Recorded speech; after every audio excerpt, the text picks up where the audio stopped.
بسم اللہ الرحمن الرحیم۔ عزیز طلباء السلام علیکم۔ بہت دنوں کے بعد آپ لوگوں سے ویڈیو کے ذریعے رابطہ ہو رہا ہے کیونکہ میں بیمار تھا، میرے صحت ٹھیک نہیں تھی، تو آج ایک چھوٹی سی مختصر ویڈیو آپ لوگوں کے لیے بنا رہا ہوں، خاص کر یہ جماعت نہم اور جماعت دہم کے طلباء کے لیے۔ تو یہ ویڈیو دیکھ کے آپ کو انشاءاللہ بہت زیادہ فائدہ پہنچے گا۔ تو ویڈیو کی طرف آتے ہیں۔ آج کی ویڈیو ہے مرکب یا مرکب کے اقسام۔ تعریف: جب دو یا دو سے زیادہ بامعنی الفاظ ترتیب دیے جائے تو ان کو مرکب کہتے ہیں۔ جب دو یا دو سے زیادہ بامعنی الفاظ ترتیب دیے جائے تو ان کو مرکب کہتے ہیں۔ کلام: تعریف: دو یا دو سے زیادہ کلمات ترتیب دیے جائے تو اس مرکب کو کلام کہتے ہیں۔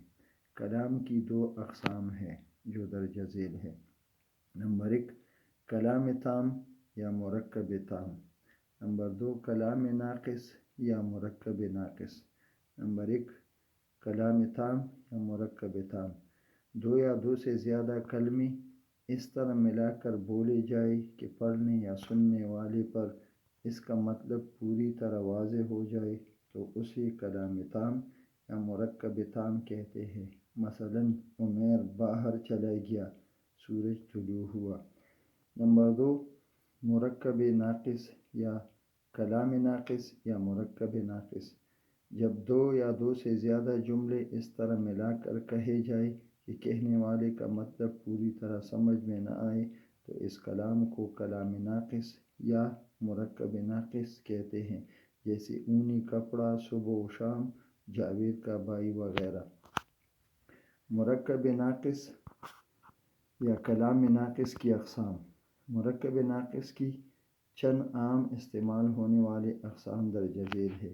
نمبر 1، مرکب اضافی۔ نمبر 2، مرکب توصیفی۔ نمبر 3، مرکب عطفی۔ نمبر 1، مرکب اضافی۔ ایسا مرکب جو دو اسموں یا دو کلموں کے درمیان تعلق کو ظاہر کرے۔ اردو زبان میں اس تعلق کو کا، کے اور کی سے ظاہر کرتے ہیں۔ ان کو حروف اضاف بھی کہتے ہیں۔ جس اسم کا تعلق ظاہر کیا جائے اسے مضاف اور جس اسم سے تعلق ظاہر کیا جائے اسے مضاف الیہ کہتے ہیں، اور ان دونوں کے مجموعے کو مرکب اضافی کہتے ہیں۔ مثلاً حمید کی ٹوپی۔ اس جملے میں ٹوپی مضاف اور حمید مضاف الیہ ہے، جبکہ کی حرف اضافت ہے۔ اردو میں مضاف الیہ پہلے اور مضاف بعد میں آتا ہے۔ فارسی میں مضاف پہلے اور مضاف الیہ بعد میں آتا ہے، اور حرف اضافت کی جگہ مضاف کے نیچے زیر لگایا جاتا ہے، جیسے قول دانا، درد دل وغیرہ۔ اسی طرح عربی کے مرکب اضافی بھی اردو میں مستعمل ہے، یعنی استعمال ہوتے ہیں۔